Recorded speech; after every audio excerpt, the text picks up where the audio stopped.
நல்லா இருக்குங்களா? வீரப்பனார் ஐயா அவங்க பொண்ணு வந்து சந்தோஷமா எனக்கு அண்ணாவா அவர் வீடு அது அவர் ஒய்ஃபு விவசாயிகளுக்கு தான் முன்னுரிமை. தம்பி எல்லாம் படிச்சுட்டு வந்தா இங்க வேலை கிடையாது, வெளியூர் போகணும். எல்லாம் முன்னாடி வந்து ஒட்டிட்டு போயிட்டோம். ஓட்டிட்டீங்களா? வேலைன்னு யோசனை லைவ்ல போடுங்க.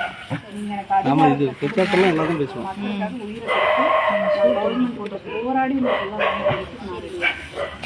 சொல்லுங்க தம்பி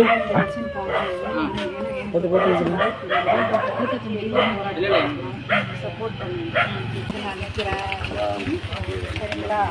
இப்போ நான் ஒரு ஊராக வீடு வீடாக போகும்போது மக்களோட நிலைமை என்ன கஷ்டப்படுறாங்க தெரிஞ்சுக்கிறதுக்காக தான் போகிறேன். உறுதியாக எனக்கு கை கொடுங்க. எல்லாமே நான் உங்களுக்கு வந்து பண்ணி கொடுக்குறேன். சர்வசாதாரணமாக மக்களை கண்டிப்பாக போயிட்டு வரேன். மழை வண்டியில போறியா?